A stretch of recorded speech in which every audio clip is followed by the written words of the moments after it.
Neurologopedia, de Fundación AISE.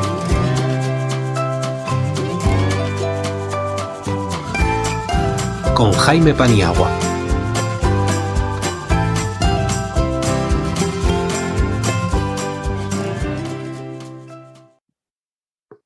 Hola a todas y a todos, bienvenidos al podcast de Neurologopedia de la serie de podcast de Neuroconciencia de la Fundación AISE, el podcast que lleva la Fundación AISE de Granada, que los podéis encontrar allí y que además en Spotify podéis encontrar toda una lista de podcasts sobre temas de neurofisioterapia, neuroterapia ocupacional y ahora, a partir de hace unas semanas, neuropsicología. El capítulo de hoy lo vamos a titular Evaluación clínica de la deglución. Y para charlotear sobre este tema que es tan interesante, y ahora lo introduciremos, tenemos al logopeda Javier Bueno, que ya ha colaborado otra vez en este podcast y que, bueno, que tengo el gusto de tener aquí. Hola. Para que os hagáis una idea, pues la propuesta de este programa va a ser hablar acerca de la evaluación clínica de la deglución, pero bueno, lo vamos a hacer en un contexto espontáneo, es decir, imaginaos que yo y Javier estamos sentados en una terraza, con calefactor ahora mismo. Si lo escucháis en verano, que sepáis que hoy hacía mucho frío. Entonces, tomando un café o un té calentito y, bueno, siempre que se juntan dos logopedas acaban hablando de logopedia, por lo menos es lo que me ocurre a mí, ¿no? ¿Y tú cómo haces esto? ¿Cómo haces lo otro? Pues hoy, los que nos vayáis escuchando caminando, corriendo, en el coche o en el contexto que tengáis, pues vamos, acercaos a nuestra mesa y vamos a hablar de evaluación clínica de la deglución. ¿Por qué hemos elegido este tema? Porque dirán, qué pesados esta gente, siempre están con la evaluación clínica, con la evaluación clínica de la disfagia.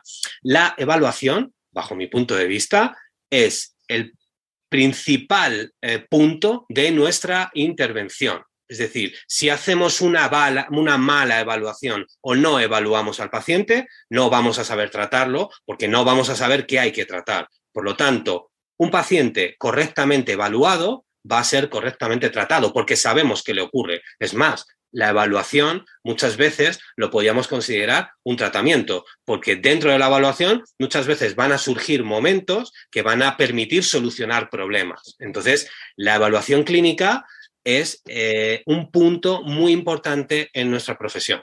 Entonces, bueno, me gustaría comenzar inventándome una pequeña definición de lo que sería para mí evaluación clínica de la deglución. Para mí, la evaluación clínica de la deglución, para que os hagáis una idea de lo que queremos transmitir, sería un proceso, porque es un proceso de recogida de información o recogida de datos, ¿vale? Que nos va a permitir entender, en este caso, la deglución, ¿vale? Además, nos va a permitir predecir aspectos que le pueden suceder a la persona y decidir qué cuidados o qué procedimientos pueden ayudar a la persona para mejorar algún proceso que se pueda haber alterado, en este caso la deglución, o procesos indirectos, ¿vale? Entonces, en ese caso, yo he dicho que nos va a permitir entender la deglución y para poder entender la deglución, este proceso va a llevar una serie de componentes que va a suponer analizar los componentes de la deglución, analizar el procesado oral y analizar la eficacia del sistema, vamos a decir, oral o laríngeo a la hora de defenderse ante determinados problemas, ¿vale?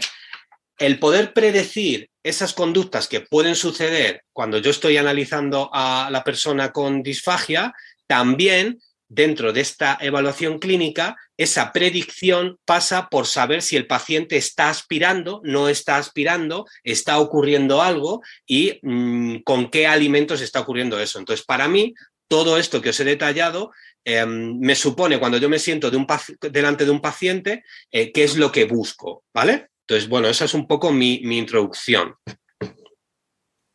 Pues vamos a por ello. Sí. ¿Añadirías algo a esta definición? ¿La dejas así? Pues, a ver, a mí me gusta mucho dentro de la definición, particularmente la referencia que haces a esa recogida de información, porque al final yo creo que nos tenemos que poner un poco en ese punto de vista, ¿no? Que realmente la valoración clínica de la deglución es un proceso de búsqueda de información y que además en esa búsqueda de información tiene mucha importancia quién está recogiendo la información y nuestro conocimiento sobre la deglución, sobre los aspectos que están implicados, ¿no? Porque nos van a ayudar sobre todo a tener claro qué elementos tenemos que buscar o dónde tenemos que poner el foco y el ojo a la hora de recoger esta información, ¿no? Entonces, realmente, en este proceso de búsqueda de la información, pues yo creo que también un elemento importante es que empieza incluso antes de que ya estamos delante del paciente, ¿no? Porque en el momento en el que nosotros conocemos algunos datos sobre las características de esta persona, sobre las dificultades que tiene, sobre por qué vamos a valorarla, quién nos lo pide, en qué circunstancias, ¿no? Eso ya nos va dando una orientación de qué es lo que tenemos o dónde tenemos que poner el foco en esta valoración clínica. Yo realmente creo que, bueno, que ahí si nos ponemos desde ese punto de vista, pues el resto de la definición la suscribo perfectamente, que esa valoración clínica además nos tiene que orientar a la hora de tomar decisiones sobre la intervención, a la hora de tomar decisiones sobre qué otros elementos o qué otros procedimientos tenemos que hacer con este paciente. Importante el tema de la aspiración también y de cómo tenemos que situarnos ante la aspiración que puede realizar una persona, teniendo en cuenta también pues su situación global, no solamente lo que vemos en ese momento. Pero has hecho una mención a una cosa interesante. La definición le tenemos que añadir a lo que tú has dicho. La evaluación clínica es un proceso de recogida de datos en un contexto determinado. Y ese contexto, yo como logopeda lo tengo que entender. No es igual cuando yo evalúo a una persona en un entorno UCI que en planta, que de forma ambulatoria porque viene a mi consulta o cuando yo voy a su casa. No es igual cuando el paciente me ha pedido que yo le evalúe porque hay un problema a que yo le evalúe sin que el paciente sepa que hay un problema o porque me lo ha pedido alguien, no sé, algún servicio de un hospital o cualquier cosa. Eso también es importante porque va a determinar el tipo de persona que me viene. Y también, ¿por qué no decirlo? La evaluación clínica, en cierto modo, está contaminada, entre comillas, por el fenotipo que nosotros tenemos delante. Es decir, yo cuando voy a evaluar a un paciente, si yo ya sé que el paciente tiene Parkinson, atrofia multisistémica, esclerosis múltiple, el hada de un ictus hace 2 días, hace 2 meses o es un adulto mayor, la evaluación clínica seguramente en un momento dado tenga que seguir unos derroteros, porque es verdad que ahora hablaremos de los componentes, pero hay diferentes modelos de evaluación para el adulto mayor, para persona con ictus, y eso también es importante que lo tengamos claro, porque muchas veces abrazamos solo un modelo de evaluación clínica y lo aplicamos a todo el mundo por igual, y esto no es así. Dependiendo a la persona que vayamos a evaluar, existen modelos de evaluación clínica. Entonces, dicho esto, vamos a entrar en el meollo de la cuestión. Los componentes de la evaluación clínica. ¿Qué componentes componen, valga la redundancia, ese proceso de recogida de información? Entonces, independientemente de lo que vayamos a hablar, os recomendamos la lectura de un artículo muy interesante de 2021 que emitió la ESSD, que es la Sociedad de Disfagia Europea, ¿vale? Y es el libro blanco del análisis de la evaluación clínica no instrumental. Entonces ahí vais a encontrar todas las evidencias relacionadas con los componentes que solemos llevar a cabo en la evaluación clínica. Pero dicho esto, como estamos aquí tomando café tranquilamente, pues vamos a hablar, no sé, de qué componentes. A mí, por empezar a lanzar la pedrada, se me vienen a la cabeza que, bueno, la evaluación clínica típica, que además estudias desde el principio de la carrera, son los nervios craneales relacionados con la deglución, que suelen ser el primero, el quinto, el séptimo, el noveno, el décimo y el duodécimo, que son los que se suelen analizar, o el undécimo en determinados pacientes también radiados con cáncer de cabeza y cuello, ¿vale?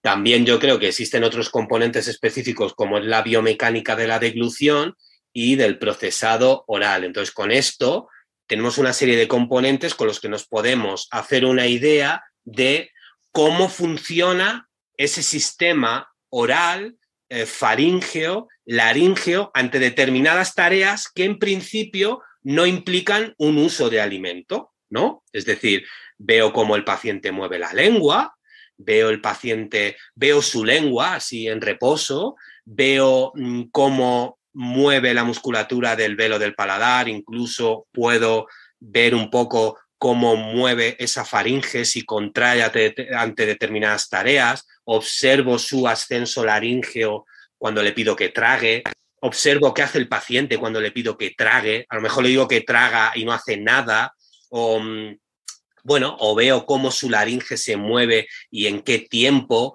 Muchas veces escucho la laringe mediante auscultación cervical. Por cierto, tenéis un capítulo de auscultación cervical que podéis leer también. O incluso veo al paciente.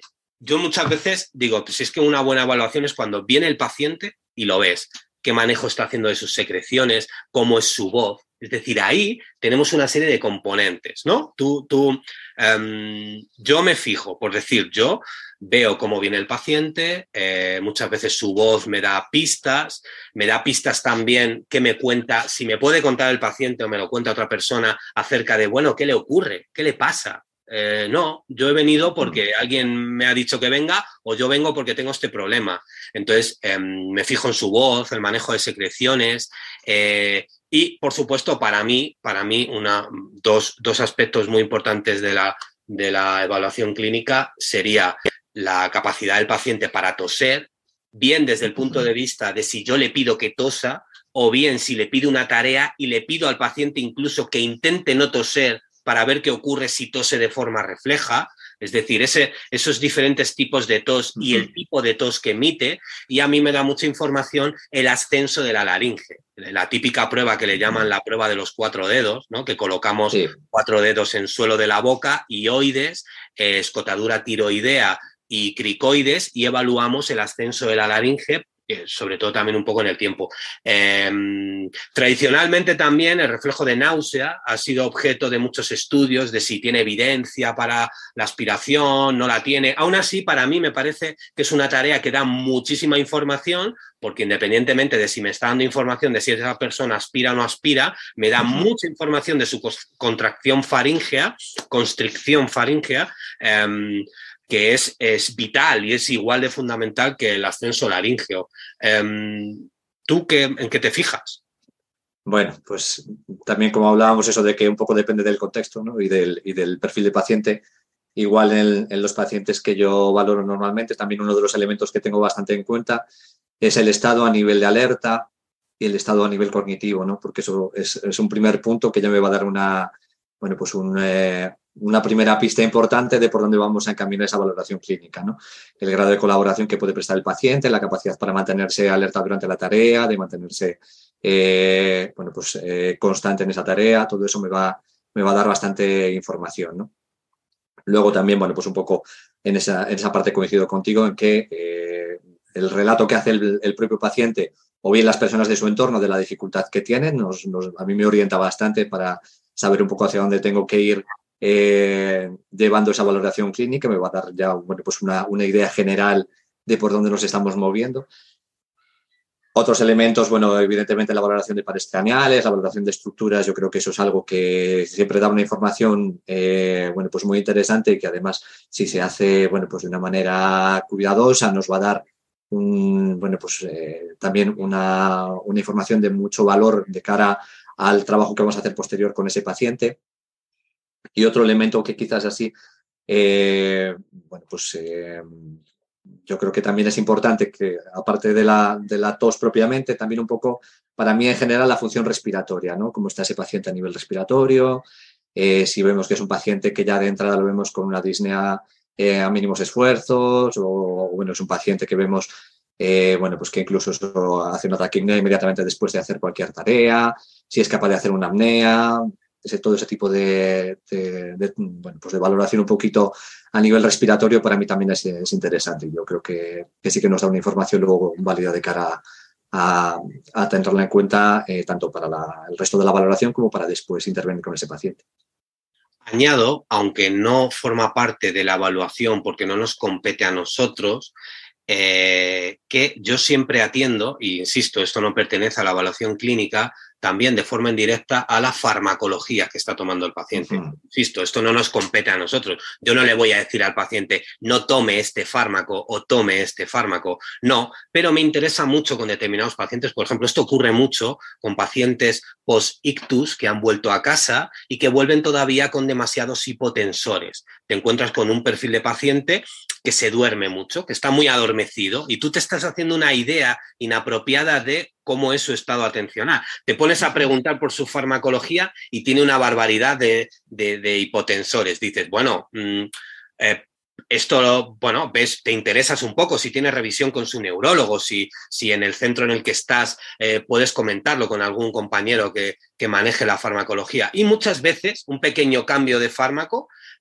o una revisión de un fármaco que a lo mejor todavía no ha dado tiempo a hacerse, observas que la evaluación clínica es otra evaluación clínica. Entonces, muchas veces te das cuenta de, ostras, yo en este paciente vi esto, se cambió la farmacología y ha cambiado todo esto. Entonces, por eso digo que indirectamente también la farmacología, y esto en UCI es vital, ¿no? También, pues se ve que importa mucho. Porque estamos hablando de tareas en las que, decía inicialmente, bueno, tenemos un saco de tareas, un saco de herramientas muy poderosas que yo puedo hacer que no implican alimento y que me pueden hacer sospechar que hay problemas, ¿no?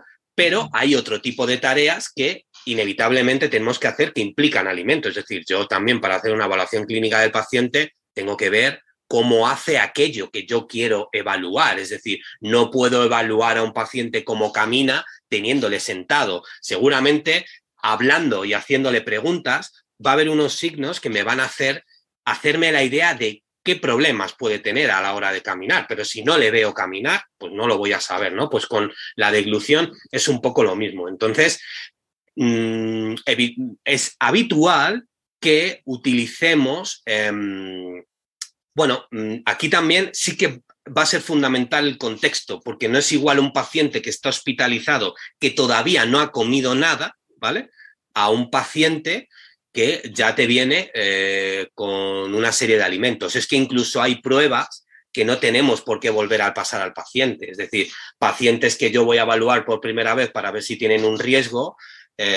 Por ejemplo, existen cribados como el cribado de Yale, ¿no? El propio cribado te está diciendo si el paciente ya viene con una medida, este no es su cribado, búsquese otra prueba, ¿no? Entonces, muchas veces nos vamos a encontrar que el paciente ya te viene diciendo, no, yo ya estoy comiendo esto, estoy tomando esto y vamos a tener que ver qué es lo que está haciendo y a partir de ahí ofrecerle otra serie de cosas, o al paciente le vamos a tener que hacer una evaluación inicial porque nos han pedido los compañeros, oye, ¿este paciente se le puede dar de comer o no se le puede dar de comer? Entonces también la evaluación clínica de la deglución llega a un momento que después de haber conocido las capacidades orales, orofaríngeas del paciente, tenemos instrumentos para decir, bueno, ahora voy a entender mejor qué es lo que ocurre cuando tú estás con el alimento, ¿no? Entonces, la prueba del alimento va, bueno, yo creo que va a jugar un papel fundamental qué alimento o qué, por alimento no penséis solo que estoy hablando de alimentos sólidos, yo por alimento también me voy a referir al agua, ¿no? De hecho, la prueba normalmente se empiezan por una textura líquida, luego ya depende del protocolo, la textura se espesa o no se espesa y luego se acaba con un sólido, ¿no? Entonces también tenemos pruebas, hablábamos de los nervios canales, pues también tenemos pruebas, ¿no? que podemos realizar utilizando alimento. Por ejemplo, una prueba que yo creo que nos define mucho y que a mí me gusta mucho es el gas austriaco, lo sacó Michaela Tralp. Y bueno, inicialmente es para paciente, vamos a decir, agudo, ictus agudo. Entonces a este paciente se le oferta, bueno, tiene que pasar por una parte indirecta, ¿no? Pero luego hay una parte directa en el que se le oferta un alimento, vamos a decir, en un ITSI-3 o algo tipo miel, luego pasaría a agua y luego pasaría a lo que sería un trozo de pan, ¿no? Entonces, por ejemplo, se me ocurre que esa evaluación nos permite evaluar diferentes texturas, porque los test multitexturas suelen ser, pues hombre, es más fácil que veamos más cosas, ¿no? Muchas veces nos olvidamos del agua, es la textura de la que nos olvidamos muchas veces en la evaluación, y hay pacientes a los que a lo mejor sí que podemos llegar a ella. Entonces, este test me gusta mucho porque combina multitextura y volúmenes reales de la vida diaria, porque por ejemplo en agua se llega a evaluar 50 mililitros, que muchas veces no llegamos a ese volumen que implica que la persona haga varios tragos y tenga que coordinar, ¿no? Entonces, bueno, a mí se me ocurría el gas, que aunque está indicado para paciente agudo ictus, bueno, me consta que se utiliza para más. Yo en su día escribí a la autora cuando trabajaba en la Asociación de Huntington y le pregunté qué le parecía que utilizase el gas para poder hacer un control de los pacientes con Huntington. Y ella me decía que le parecía perfecto que se utilizase con otras poblaciones. Claro, me decía, lo que habría que hacer es publicarlo, ¿no? Sí. Claro, yo creo que ahí también hay que entender un poco que una cuestión es eso, pues lo que tenemos publicado en literatura y que implica una serie de medidas, eso pues en cuanto a validez y fiabilidad de cara a un cribado, por ejemplo, y otra cuestión es nuestro uso dentro de una valoración clínica, ¿no? Que le vamos a dar un sentido a toda esa información que recogemos y nos va a permitir, bueno, pues obtener a partir de esa información unos datos que podamos utilizar después, ¿no? Yo, por ejemplo, bueno, la escala GAS, que la tenemos un poco más orientada a paciente neurológico, pero luego también tenemos, bueno, pues una adaptación hecha para paciente, por ejemplo, crítico dentro de la escala GAS, que también tiene pues su interés y su utilidad y que sí que se puede también utilizar, digo, en el caso de, bueno, pues de este perfil de pacientes a lo mejor más agudos, ¿no? Pero bueno, yo entiendo que verdaderamente utilizándola de una manera cualitativa, pues tiene bueno, pues un interés máximo en todo tipo de pacientes y que es además una prueba, yo creo que también que es una cuestión también interesante que podemos ir introduciendo, y es que dentro de la evaluación clínica es una prueba que yo creo que es costo efectiva en cuanto a tiempo, digamos, ¿no? Que es una prueba que es un tiempo no excesivamente largo y nos va a dar una información grande, ¿no? Porque también hay que pensar que en una evaluación clínica tampoco podemos alargarla hasta el infinito, ¿no? Y tiene que ser, bueno, pues un periodo de tiempo adecuado, razonable, que nos permita obtener una información suficiente sin agotar al paciente y sin demorarnos bueno, pues en tiempos excesivamente largos, ¿no? Y a mí, desde luego, es una prueba que me da mucha información. Sí que, por ejemplo, eso, incluso ya en el paso previo al alimento, ¿no? En aquellos pacientes en los que, por el motivo, bueno, pues porque o bien no tiene una alimentación oral, hasta ese momento no se ha probado, sí que tenemos también pruebas de manejo de saliva, que yo creo que también es interesante saber que esas pruebas además tienen, bueno, pues también a nivel de publicaciones hay evidencia y yo creo que bueno, pues es interesante como es la prueba del test de eglución repetida de saliva, que nos puede dar una información interesantísima y que no necesitamos en ocasiones pues pensamos que igual no podemos obtener ninguna información si el paciente todavía no hemos realizado esa valoración del alimento y también se puede obtener previamente simplemente con la saliva, ¿no? Y en cuanto a valoración del alimento, yo creo que bueno, pues sí que tenemos un poco más que tener ese chip de, una vez que tenemos esa idea un poco más global sobre qué tipo de alimento, sobre qué textura, sobre qué características quiero incidir, ¿no? Porque a partir de ahí, pues un poco yo creo que sí que podemos seguir aprovechando otras pruebas, por ejemplo, que van más dirigidas a la masticación, como puede ser el TOMAS o pruebas que van más específicamente dirigidas, por ejemplo, se puede valorar texturas dentro de las texturas pues por debajo del IC3, por ejemplo, ¿no? Y entonces, bueno, realmente yo creo que ahí, si tenemos claro un poco lo que queremos valorar, sí que tenemos, digamos, bastante variedad de pruebas a las que nos podemos remitir, siempre que tengamos eso, pues igual 2, 3 que manejemos más, ¿no? Que yo creo que evidentemente no, al final cada uno tiene digamos, su caja de herramientas con sus pruebas habituales, pero bueno, combinándolas bien yo creo que nos puede dar para valorar un montón de características distintas del alimento. Esa prueba que dice Javier es muy interesante y puede ser muy útil en la evaluación clínica de un paciente pues que nos interesa conocer un poquito más de manera funcional cómo es el funcionamiento de su deglución. Entonces, esta paciente, en esta prueba lo que vamos a pedir es que el paciente, ¿no?, durante 30 segundos trague saliva todo lo posible, ¿no? Lo podéis probar en casa, durante 30 segundos intentar tragar saliva. Esta prueba es muy útil, por ejemplo, en población neurológica, porque tú ya sabes que tiene un punto de corte.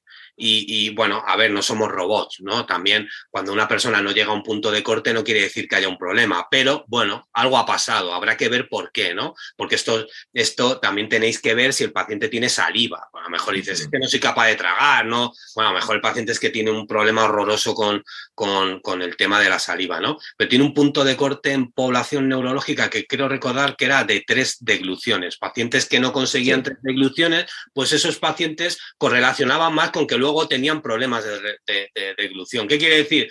Que está aspirando, no, pero que a lo mejor es un paciente al que, oye, pues mira, aquí ya sí que voy encontrando cosas, ¿no? Entonces, cogiendo todas las cosas de las que vamos hablando, podríamos dividir la evaluación clínica en 2 momentos. Como vamos a utilizar la terminología que utilizan en GAS, ¿no? Ese momento indirecto donde yo no uso alimento, donde me tengo que fijar en una serie de cosas. Y que hemos estado diciendo, el estado de alerta. El paciente tiene, por ejemplo, en la prueba GAS, si el paciente no sostiene la atención durante 15 minutos, no es candidato a que tú le alimentes. O sea, si el paciente se te está durmiendo cada 5 minutos, pues ya está, ya sabes que tiene un riesgo, ¿no?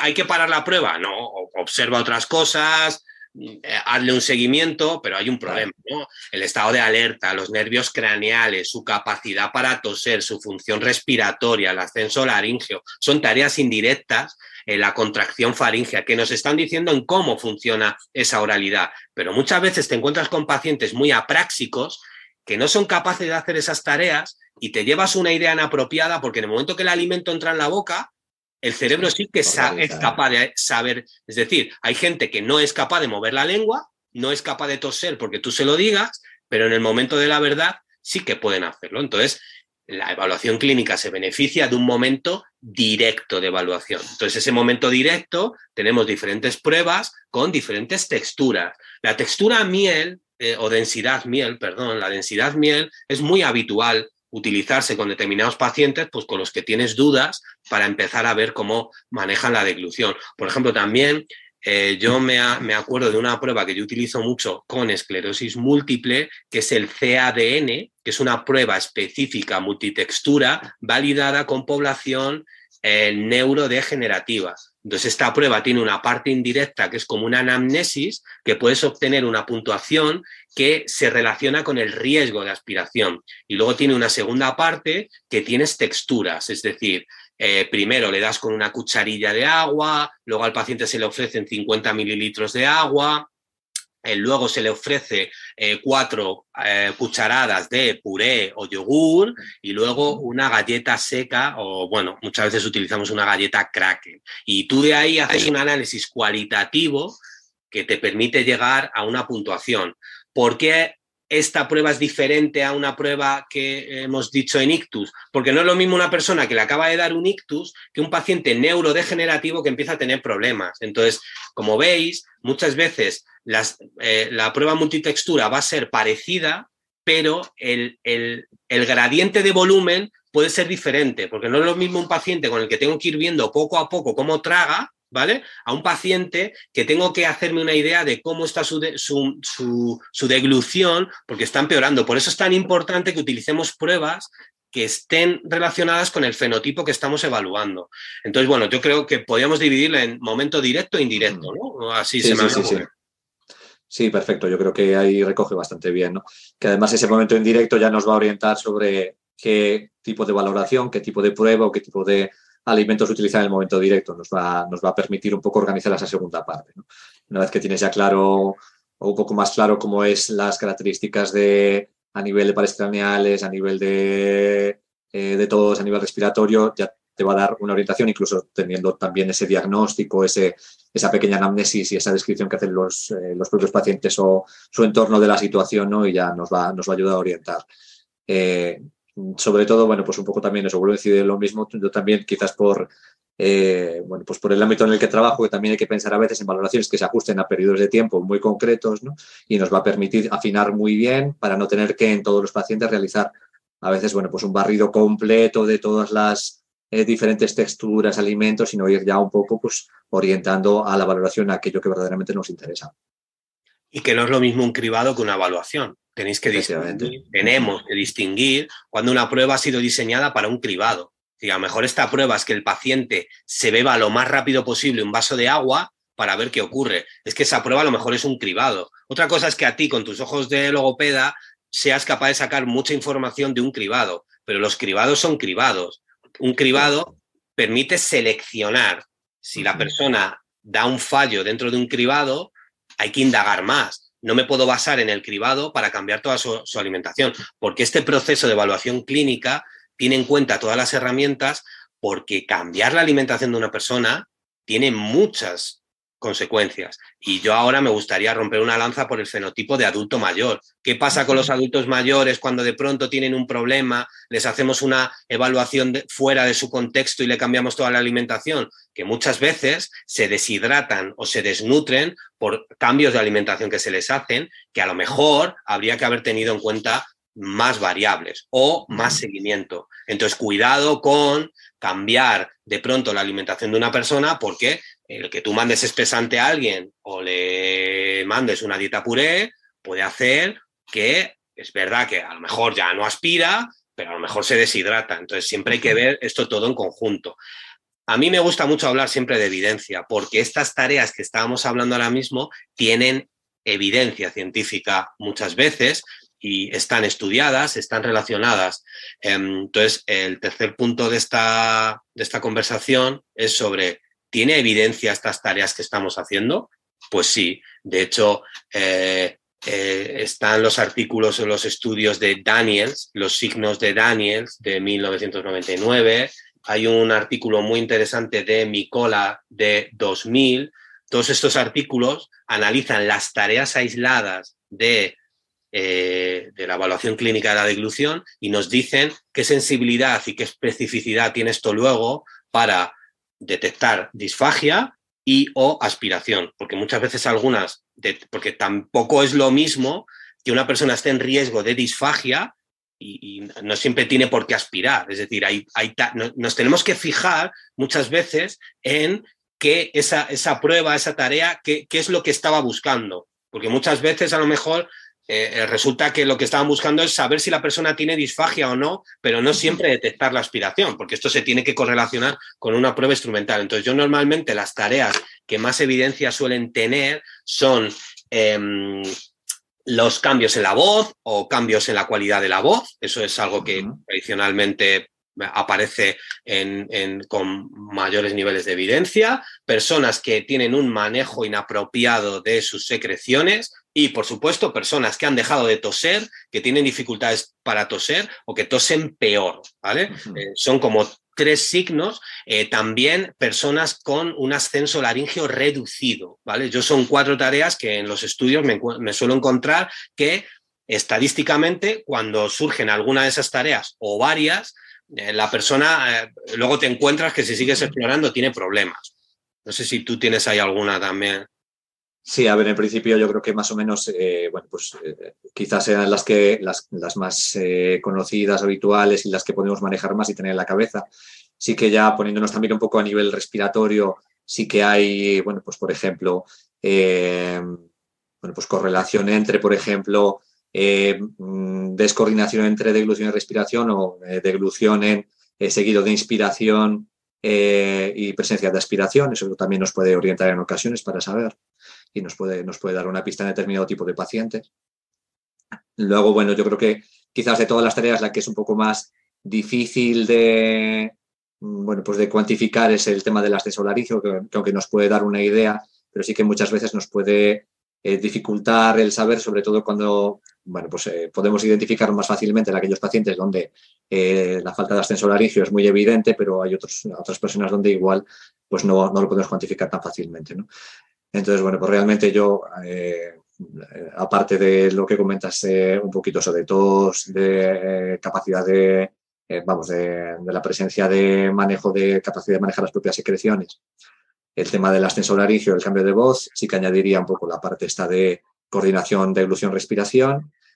Los tiempos de apnea también están correlacionados, el hecho de tener tiempos de apnea excesivamente largos con el mantener en pacientes neurológicos, sobre todo, con la aspiración posterior. Lo que pasa es que, bueno, también en este caso no sucede lo mismo. Es más fácil de identificar cuando son significativamente muy largos, no tanto en aquellos en los que hay variaciones pequeñas, ¿no? Pero bueno, en determinados pacientes también nos puede dar una orientación y nos puede ayudar a identificar esos casos.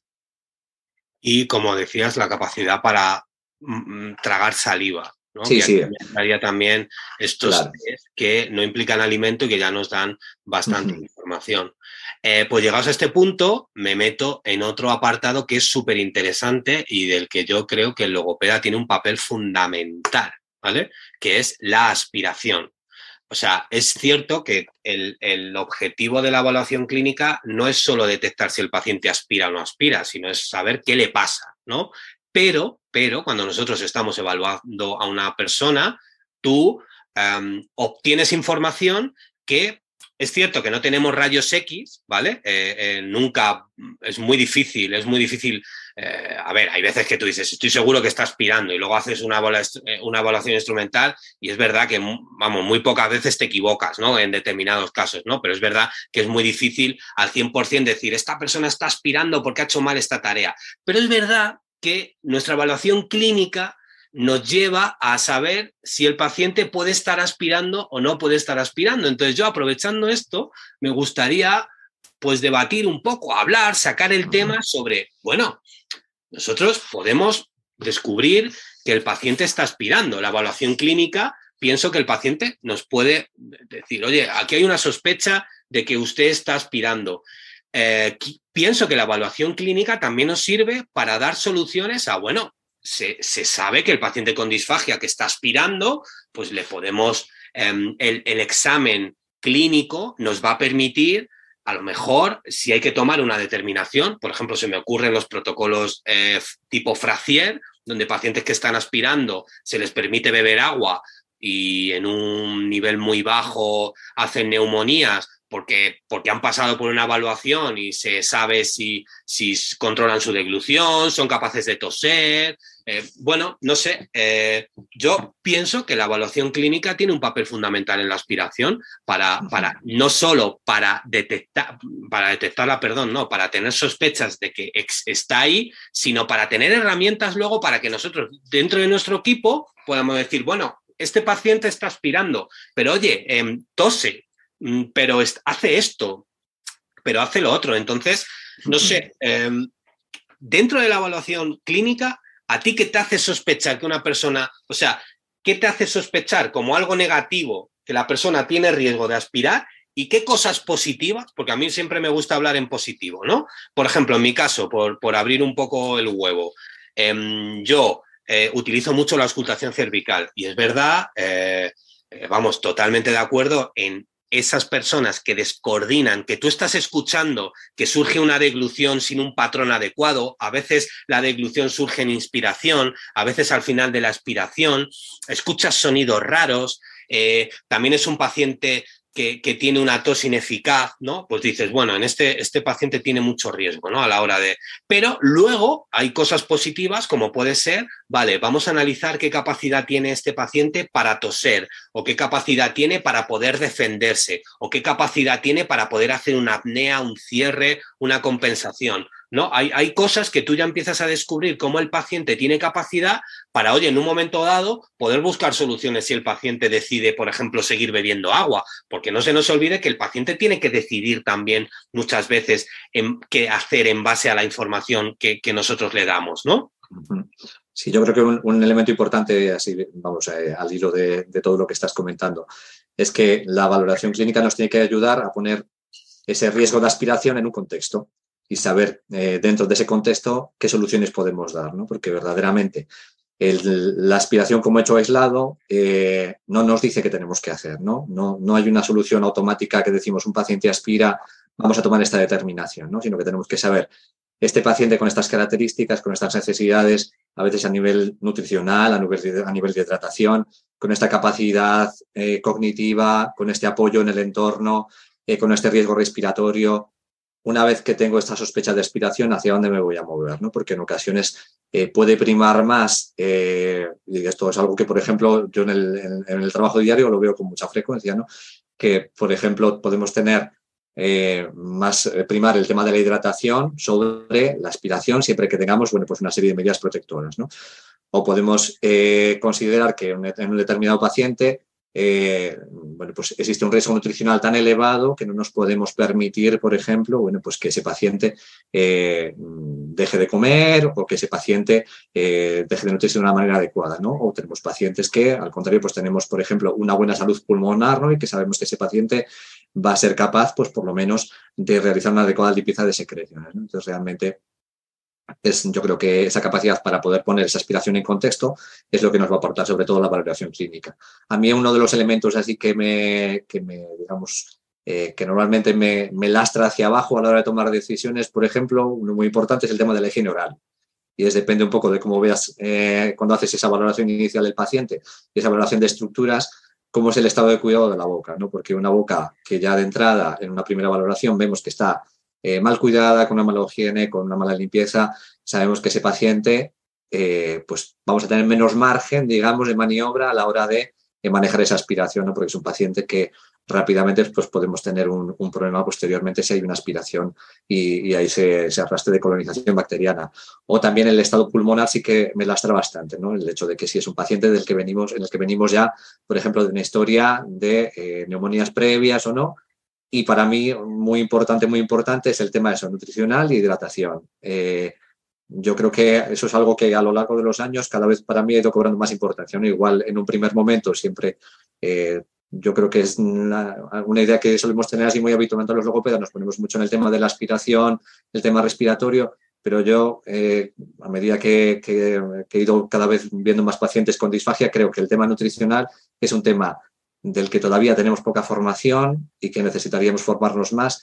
Es importantísimo que lo tengamos en cuenta a la hora de valorar a los pacientes y de tener en cuenta a la hora de tomar las decisiones que tomemos con esos pacientes, ¿no? Un poco por lo que comentabas tú, hacemos cambios de dieta en ocasiones que no sabemos a nivel nutricional lo que va a suponer para un paciente, ¿no? Y que puede en ocasiones ocasionar que empeore su situación en lugar de mejorar. Y de hecho, pues esto es algo que es constatable y que pasa, ¿no? Algo tan a la ligera de decirle a una persona: mira, a partir de ahora tiene que tomar puré. Yo muchas veces cuando estoy en el hospital, mi compañera y yo decimos: ostras, esto es un cambio gordo en su vida, porque por esta determinación, o muchas veces cuando mando espesante, no es una crítica al espesante, es decir, si la persona necesita espesar sus líquidos para mejorar la deglución, perfecto, yo se lo voy a recomendar, pero como clínico tengo que tener claro que eso va a tener un impacto en el paciente y no le puedo dejar así a la ligera. Es decir, a ese paciente hay que hacerle un seguimiento, muchas veces hay que trabajarlo, hay que enseñarle, hay que ver qué impacto tiene esto en su vida. Es decir, bueno, de esta evaluación y estos resultados viene el tratamiento, pero por eso insistí al inicio que es tan importante una correcta evaluación para asegurarnos que la pauta que le estamos dando al paciente no se la estoy dando porque de pronto alguien me ha dicho que ha tosido con un líquido y le digo que tome el espesante. No, le hemos hecho una evaluación de unos componentes específicos que sabemos que están relacionados con el riesgo. Entonces, de todo lo hablado, a mí se me ocurre este dibujo, es decir, la evaluación clínica tiene dos momentos: un momento indirecto basado en todas estas tareas en las que podemos ver cómo es la capacidad orofaringea de un paciente, ¿vale? Y este momento directo con alimento, si se llega, si en algún caso no se puede llegar porque no se dan las condiciones, yo creo que es representativo el no poder llegar. Si ni siquiera en la evaluación le puedo dar alimentación, imagínate en la vida diaria, ¿no? Entonces esto hay que repetir el examen mañana, pasado mañana, cuando sea.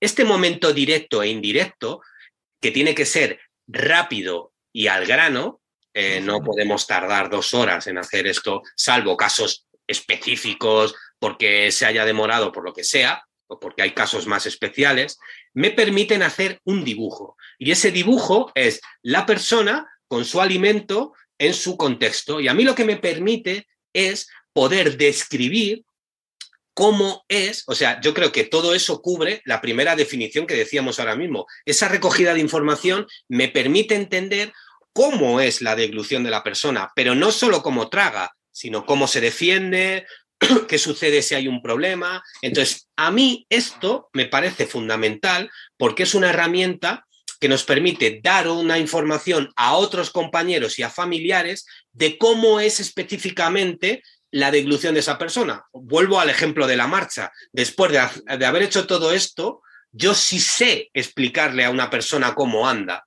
Yo sí sé explicarle a una persona cómo se alimenta. Entonces, por abrir el último melón de la tarde, bueno, esto tiene una riqueza impresionante para la evaluación instrumental, porque muchas veces mandamos a una persona que se le haga una evaluación instrumental, no está el logopeda, se le hace una evaluación aislada y dices, ostras, esta evaluación instrumental sin evaluación clínica, al igual que la evaluación clínica se beneficia de la evaluación instrumental, sin duda, ostras, yo creo que cuando se hacen evaluaciones instrumentales, pienso, joder, esta evaluación clínica se debería tener en cuenta, porque a lo mejor tú ya dices, mira, vamos a ver esto específicamente. No sé, para mí la evaluación clínica me parece fundamental para la evaluación instrumental, ¿no?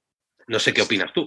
Sí, sí, vamos, de hecho tan fundamental que yo creo que siempre deberíamos tener este primer paso de evaluación clínica antes de hacer una evaluación instrumental, fundamentalmente para que la valoración instrumental sea una valoración que sea verdaderamente rentable, ¿no? Porque si yo tengo este primer paso hecho, cuando ese paciente va a una valoración instrumental, vamos a ir específicamente a valorar aquello que nos interesa, a ser capaces incluso, bueno, pues ya de realizar esos cambios durante la valoración instrumental para ver qué efecto tienen esos cambios, ¿no? Cosa que pues muchas veces se nos va a quedar muy pobre si el paciente en el momento que lleva a la valoración instrumental lo único que hacemos es constatar que aspira o que no aspira, ¿no? Que es importante y es una función de la valoración instrumental, pero yo creo que no es ni de lejos el papel más importante que tiene la valoración instrumental, ¿no? El papel de la valoración instrumental también es darnos una información acerca de la eficacia de los cambios que proponemos en el paciente y para eso tenemos que haber estudiado ese paciente antes, tenemos que llegar a esa valoración instrumental ya con una idea de qué cambios vamos a proponer. Yo hasta tal punto considero que deberían ir enlazadas que casi me resulta indistinguible, quiero decir eso, yo creo que la valoración instrumental la podemos considerar como un paso más dentro de la valoración clínica. Tengo esa valoración clínica y en un paso posterior dentro de esas herramientas tenemos la valoración instrumental, ¿no? Pero me parece de alguna manera central el paso de la valoración clínica y en esa centralidad, bueno, pues desde ahí tenemos también la herramienta de la valoración instrumental que va a complementarla, pero que aislada no tiene ningún sentido. Yo voy a contar una anécdota para ir terminando, que cuento siempre con orgullo, y esto es real, ¿eh? Yo estoy en un servicio de otorrino, en un hospital, es un hospital privado, entonces yo estoy en un servicio de otorrino específico de análisis de la deglución, por lo tanto participo en evaluación instrumental con mi compañera otorrino, con la que estoy encantado de trabajar. Y cuento con orgullo siempre una anécdota de que allí nos vienen pacientes pues de diversos, del propio hospital, de otro lugar, gente que tiene problemas y algún facultativo le ha dicho, oye, ¿por qué no vas a esta gente que te evalúe? Y existe un tanto por ciento de pacientes que vienen, que son pacientes que están haciendo logopedia en asociaciones, en lugares, entonces son pacientes que vienen y te dicen, yo estoy haciendo logopedia. Y en el 98% de los casos vienen con su informe que le ha hecho el logopeda y a mí me encantan esos informes, muchas veces también cualitativos. Entonces, he de decir con orgullo que en la gran mayoría de las ocasiones, en el informe, la compañera o el compañero me describe la deglución, oye, mira, el paciente hace esto, tal, no sé qué, y lo hace basándose en una prueba clínica, evaluación clínica de la deglución, pero ellos todavía no han hecho la evaluación instrumental. Muy sabiamente han dicho, oye, esto me gustaría contrastarlo, ¿no? Entonces, me viene el paciente con este dibujo. Me encanta porque la gran mayoría de las veces ese dibujo es perfecto, o sea, acierta. O sea, esto no lo digo para tirarle flores a la profesión, es que me encanta porque muchas veces en el informe te están diciendo, tengo sospecha de que queda retención de alimento en tal lado cuando el paciente traga, entonces estamos entrenando esta maniobra, tal, no sé qué. Y yo la gran mayoría de las veces le digo al paciente, siga haciendo caso a su logopeda, porque su logopeda esto que le está diciendo está perfecto, está bien. Hay veces que afinas un poco más, a lo mejor como tienes la camarita y estás viendo las cosas, pues puedes decir, intenta hacer esto de esta manera, y tú le devuelves a la compañera o el compañero oye, he visto esto, ¿no? Pero que sepáis que esa evaluación clínica no es baladí, es decir, esa evaluación clínica, cuando tú haces una evaluación instrumental y tienes ese dibujo que ha hecho la persona, aparte de adelantar trabajo, ir al grano, que eso es una evidencia y eso ayuda mucho, es que das en el clavo. Vamos, es que me gustaría hacer un estudio de ello si tuviera tiempo, pero estoy seguro que me sale más del 90%. Entonces, esto es algo que a mí me gusta contar siempre, que es que la evaluación clínica hace un dibujo que suele ser muy certero. Estoy seguro que esto no solo me pasa a mí, o sea, que esto a más gente que, claro, en tu caso no te llegan seguramente pacientes que están haciendo logopedia en otro sitio, ¿no? Pero, no, bueno, alguno tenemos, pero bueno, normalmente no. Pero bueno, la realidad es que la evaluación, haces luego el instrumental y dices, carajo, si esto lo había visto, ¿no? Sí, pero bueno, sí que nos pasa eso, pues efectivamente pacientes que la valoración ya te orienta sobre una sospecha y luego cuando llegas a la instrumental, en muchísimas ocasiones ves que esa sospecha pues se confirma y que efectivamente la valoración clínica sí que te había orientado muy bien sobre qué era lo que estaba pasando, ¿no? Yo, desde luego, creo que es una herramienta potentísima que tenemos que potenciar y utilizar muy bien y que yo creo que, bueno, pues lo que tenemos es que cada vez afinarla más, ser más expertos en realizarla y que, desde luego, es una aportación muy buena que hacemos desde la logopedia, yo creo, para los pacientes que tienen dificultades de la deglución y que tenemos que intentar potenciar.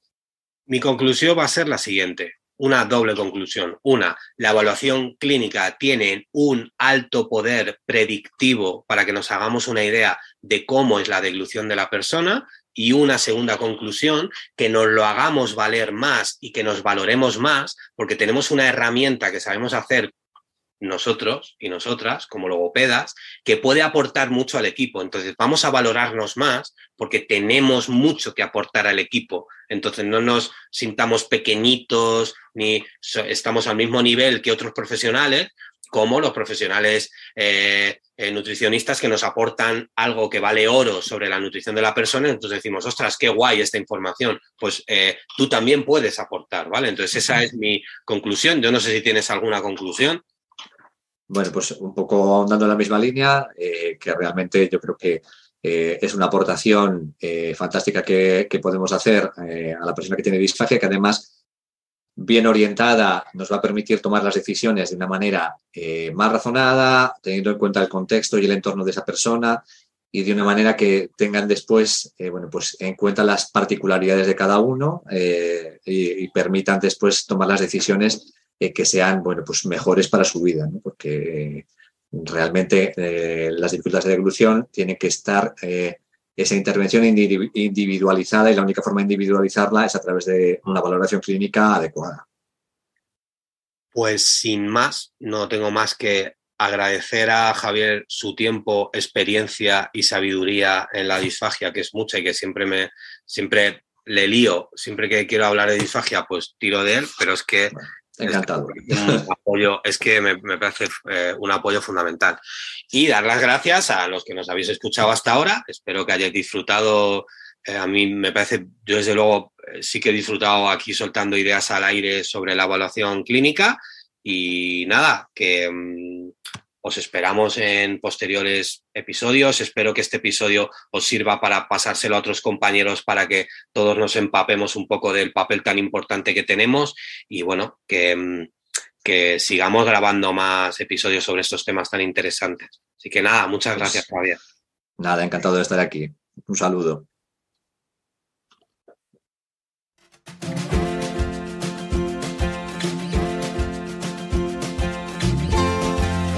Esperamos que os haya gustado este episodio, no dejes de seguirnos y de participar. Nos vemos en el siguiente.